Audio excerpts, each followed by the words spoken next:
also spoke to the advocates of the victims who have gone ahead and alleged those charges against the pastor.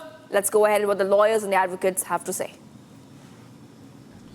ये 2018 में ये case दर्ज हुआ था, FIR हुई थी, जो कि under 376 and other supporting sections जो है वो इस पर बड़े संगीन जो जुर्म हैं वो आरोप लगे थे। वो दैट इज़ नियर कंक्लूजन।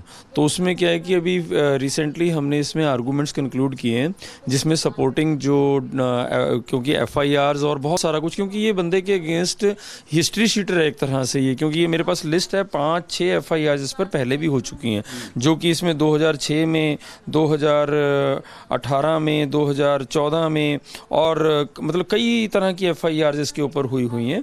और ये जो एफआईआर भी रिसेंटली एक जब देखिए, जब ये बेल पर थे, जब ये बेल पर इस मेन केस में 2018 वाले केस में बेल पर थे, इवन तब भी इनके ऊपर 354 सेक्शन की जो है छेड़छाड़ की जो है सेक्सुअल हरासमेंट की जो है वो एफआईआर हुई है। अभी क्या है कि actually in the name of divinity and God, जैसे कि पहले भी राम रहीम के केस में, वो आसाराम के केस में, number of cases are there जिसमें लोगों को एक्सप्लॉइट किया जाता है। बेसिकली ये सिर्फ बॉडी रेप नहीं है, ये लोगों की फीलिंग्स के साथ रेप है कि in the name of religion you people are doing these things. तो इसके लिए इनको स्नब करना बहुत ज़रूरी है। इसीलिए क्योंकि ये जब मेरे तक ये बात पहुंची थी तो we came into this case as a pro bono, क्योंकि हमें जब ये पता चला कि इनको कोई सपोर्ट नहीं कर रहा और किसी एनजीओ ने हमें कॉन्टैक्ट किया था, तो देन अनकंडीशनल हमने इस केस को, मैंने और सुमित जी ने, हमने अनकंडीशनल इस केस में एज एन एडवोकेट इनको सपोर्ट किया है। हम अपनी लीगल लड़ाई जो है, क्योंकि कोर्ट में तो हम लीगल लड़ाई ही लड़ सकते हैं, पर यह है कि क्योंकि ये चीज़ें जो हैं वो सबके सामने आनी चाहिए। अभी रिसेंटली ही आपने वीडियोस देखे होंगे जिसमें कितनी बुरी तरह से ये बंदा जो है अपने, जो इसका अपना प्रेमिसेस है, जो अपना इसका जो ऑफिस कह लीजिए या चर्च कह लीजिए, वहाँ पर कितने ही सारे लोग हैं और उन इसको बिना किसी डर के सबको थ्रैश कर रहा है, बुरी तरह से मारपीट कर रहा है। ठीक है, वजह क्या है, रंजिश क्या है? क्योंकि ये है कि वो लोग इसकी मर्जी के मुताबिक काम नहीं कर रहे हैं।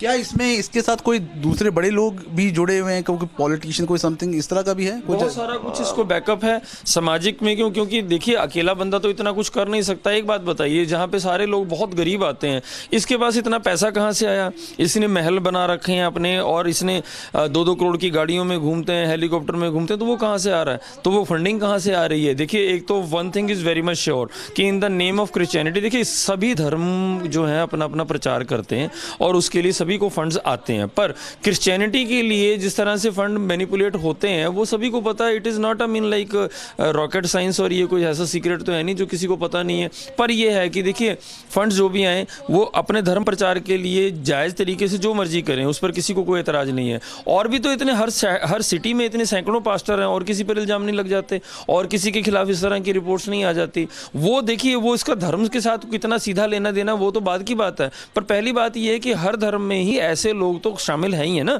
जो इन द नेम ऑफ गॉडलीनेस जो है लोगों को एक्सप्लॉइट करते हैं। क्योंकि अभी जो ये पूरे मामले चल रहे हैं, इसमें बताया कि ये धर्म परिवर्तन भी कराते थे, ये भी आप पैरवी कर रहे हैं इस बात? इस संदर्भ में, इसमें हम पैरवाई तो नहीं कर रहे, इस संदर्भ में उसके ऊपर ऑलरेडी एफआईआर दर्ज है और इसका एक सिस्टम रहा है कि विक्टिम के अगेंस्ट ये प्रेशराइज करने के लिए खामखा बेफजूल एफआईआर दर्ज कराता है और अल्टीमेटली पुलिस उसको जांच में खारिज कर देती है। तो this is the system adopted by this accused, और रीसेंट विक्टिम के साथ भी यही कुछ हो रहा है। क्या कुछ होता है बंद दीवारों के पीछे? बस लोगों के साथ मार कुटाई, उनको जबरन उनसे एफआईआर दर्ज कराना, इस तरह के काम वहाँ पर रूटीन में जारी हैं। जिस तरह की शिकायतें हम लोगों के पास रोज़ आ रही हैं, उससे साफ क्या लगाया जा सकता है आइडिया कि ये बंदा जेल के पीछे ही जाने लायक है।